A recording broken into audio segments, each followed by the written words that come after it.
I'm so glad to be here again. Welcome to Nine Podcasts. Once again, we are happy to have you here. Today we're talking more about friendship, struggles with friendship and relationship, and probably how to deal with toxic people. And how do you know when you're toxic to somebody or someone is toxic to you? Yes. Toxic friendship or toxic relationship, as we can put it in any way, in this our present society, it has caused so many harms to people. Mentally, like, physically, and other ways. And emotionally. Especially emotionally. Yes. Especially when the person does not give you the respect that you deserve, even when you are trying to do your own part as a friend and you're trying to respect the person. The person does not reciprocate that respect you give to him or her. That is one sign that you should know. That is when you should know that this thing is becoming toxic. This friendship or this relationship is becoming toxic. What do you think refer to toxic people or somebody that has been toxic to you? Okay, for me, I would say toxic people are like people that always want to manipulate you into doing something, and they don't find fault in anything they do. Yes, and most times they are always competitive in nature instead of celebrating with you on your own success. Not finding fault in what they do. You know, there's a way you can be toxic to somebody and you're not aware you're toxic to somebody. That's true. I would say that's true. But so how then do you know you're being toxic to somebody? Okay. You wouldn't know if the person does not tell you. Yes. So on the other hand, you also need the person to still open up to you and tell you that this is what you are doing that I don't like. This is what you are doing that I don't like. Then where it becomes more obvious that you just want to be toxic is when you refuse to accept your own mistakes and maybe work on it and correct yourself on that particular mistake or that particular issue that the person has pointed out to you as your friend. That is when you should know that yes, this person is becoming toxic, and it will be safer if you left the person. Yes, because I actually don't see a need to coexist with a toxic person or toxic individual. Yes. Because it causes more harm than good. Yes. The person can harm you emotionally, even physically. It might even make you want to even start questioning your own self-worth. Yes. So I don't think there's a need when it comes to hanging around toxic people, because those people are very, very difficult to stay with or live with. They're always very, very jealous. You find yourself complaining anytime you are with them. They're your friend. Yes. Or there are definitely times you enjoy staying with them.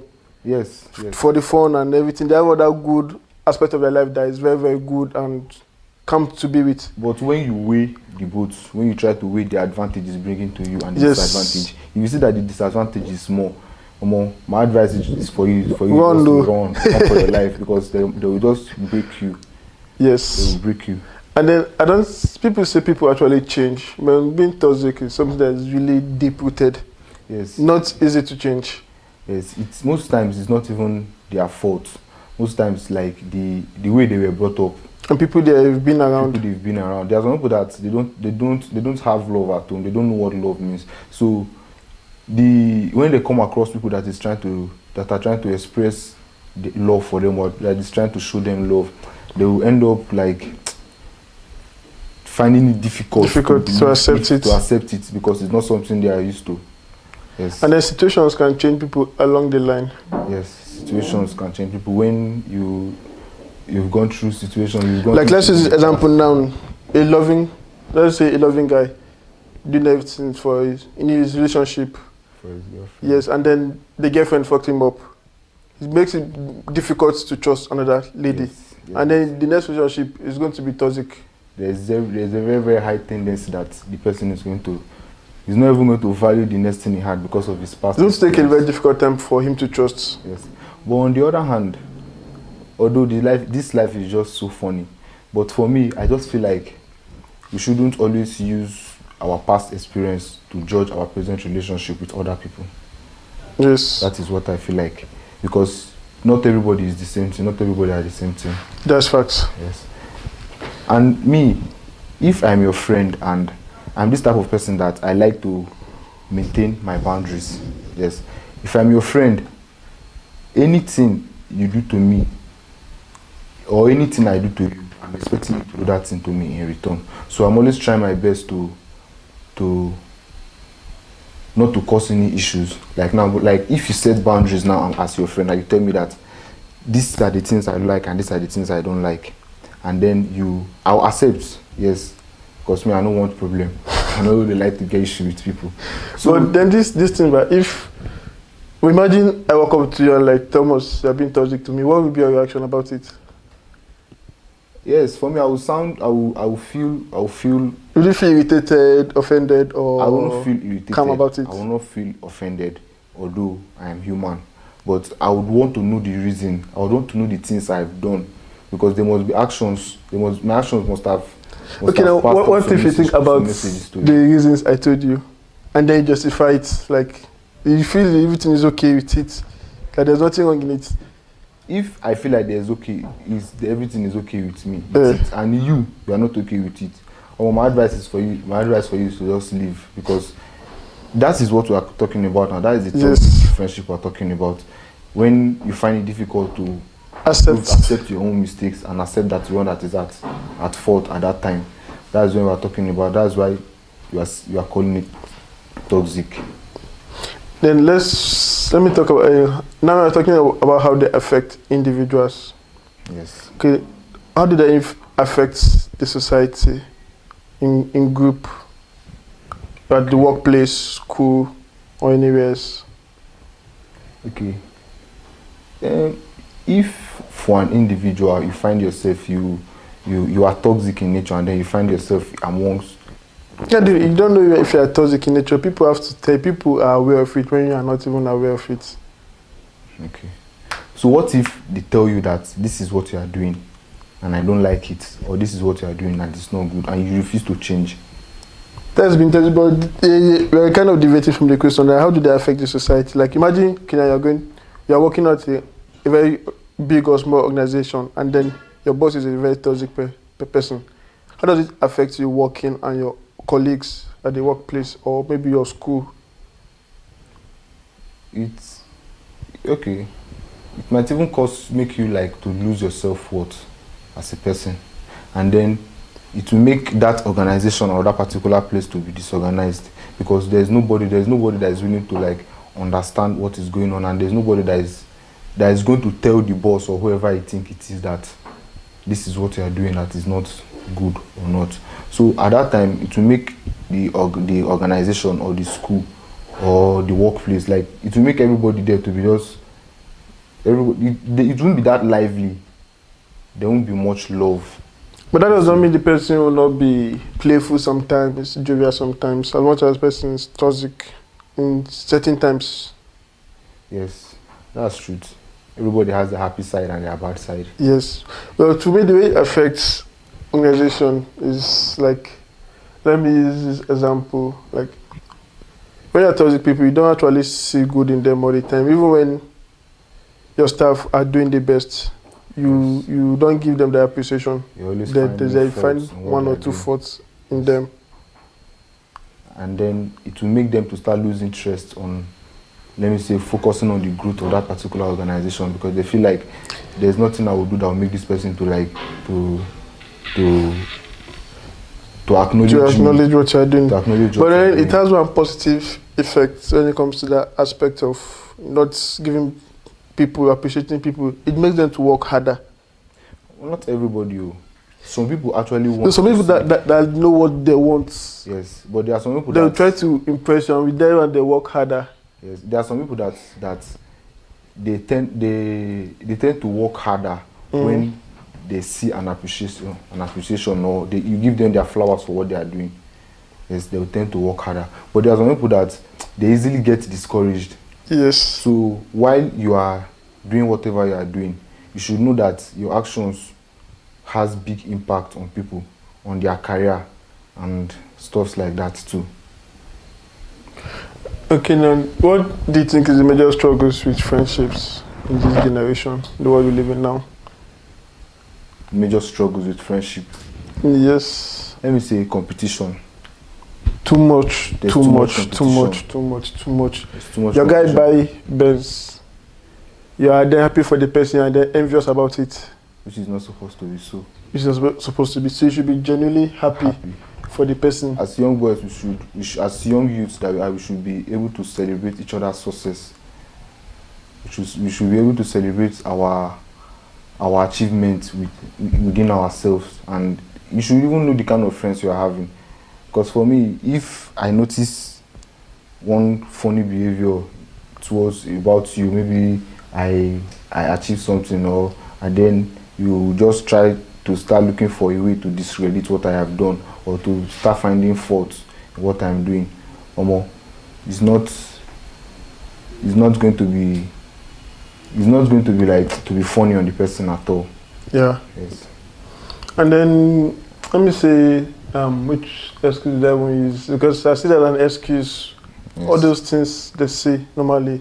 Yes. And then the kind of individuals they meet, the peers they meet, their goals are not aligned. Yes, when you meet somebody that what you want is totally different from what that person wants. You want to go left, this person wants to go right. Their goals are not aligned, so they don't see eye to eye. For me, making friends is very, very like, it's crucial to me because I barely have friends. I can count my friends in my 5 fingers. So yes. Friendship affects, like, let me say, 25% of your life. Your life, yes. And your goals. Yes. You might want to be okay now. Imagine a medicine student with a friends that maybe they don't even go to school. That encouragement is not there. Yes, you can't be a medicine student and you'll be making friends with people that are... When they're going to club, they'll drag you to go to club with them. When you're going to this event, they'll drag you to go. So you forget about it. 2 different people entirely. Yes. So going back to toxic relationship, there are some signs that you're supposed to like take note for you to know that yes, this person is being toxic. What are the signs? You don't even need to like let them know self. Then how then do you cope with it? The best thing for you to do is just to disconnect yourself from them. So now, let's say everybody deserves another chance. So now, so now you're leaving them stranded, high and dry. That chance to give another chance. What if somebody you are very close to? Leaving them stranded.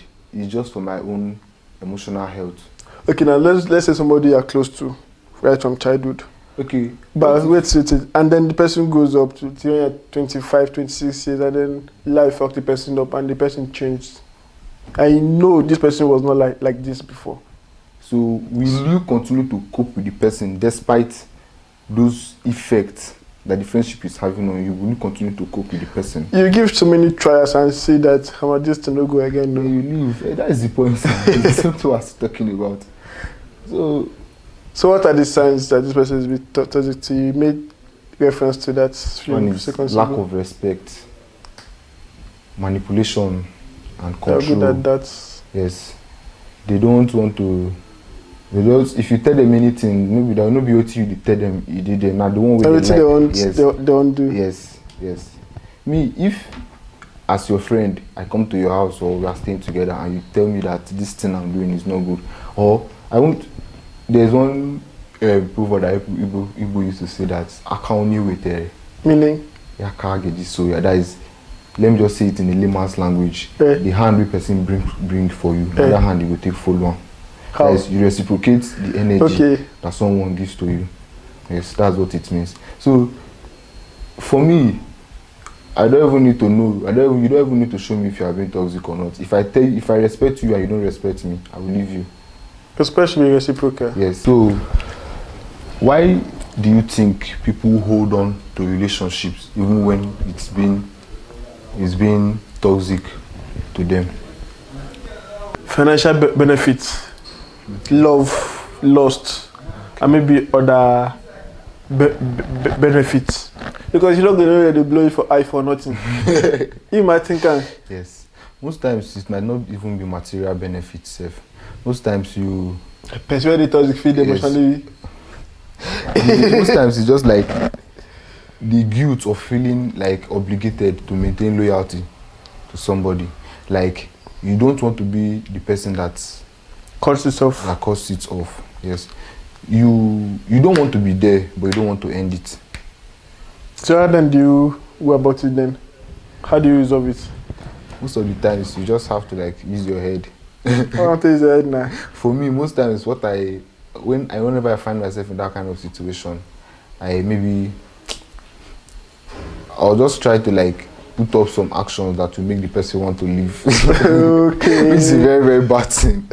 I know that it's a very, very You bad made thing the to person feel guilty of something and they use that as an excuse now. Yes, just to leave, to save yourself. But there's some people that will not feel guilty. Why did they toxic with that now? Yes. Most times, the weight of sharing history, the weight of like the history you've had with the person. Mm. You've had so much history with the person, like you guys have shared so much good times, and then whenever you think back to those times you guys have had, you hold on to it. You just want to hold on to it and wish that things would go back to the way it used to be between the two of you. Sometimes it goes back to the way it used to be when two of you works on it. Yes, when and then sometimes it does not. It does not work when the effort is just one-sided.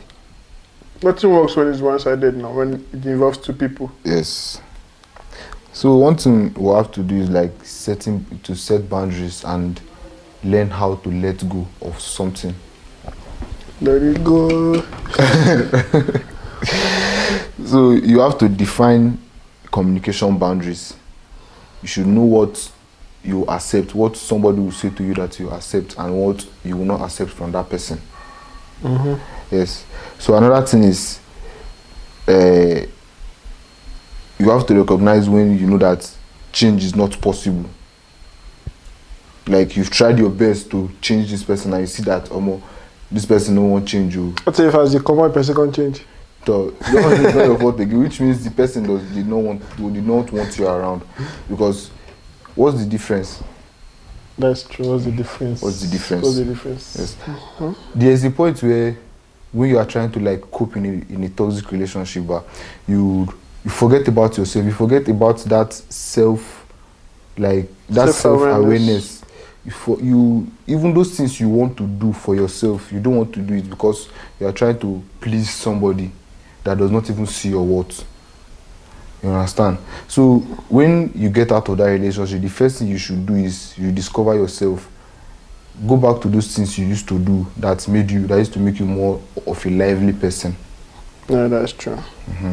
So another point is like when you open yourself to new higher connections, because you are saying something that because of your the toxic relationship you've been through, then you will be clouded. That was what we are saying. You'll be clouded with thoughts of from your past relationship and other things. But at the same time, you should also allow yourself to meet higher people. You should also be able to because of if you've seen something in somebody that you did not like, if you see that in another person, you should be able to identify it. You should be able to recognize that, yes, this is something that I saw and I did not like about this person, and I'm not going to take it with this person. What if you know, you go fall inside who? I think the fault, right? Yes. As a guy or a girl, and you find yourself in a toxic relationship or in a toxic friendship with people, and you've tried your best to make this thing work out, to make it work out with the both of you, and you see that the effort is not yielding any results, my advice for you is just to leave that relationship for your own mental health. So you don't go mad.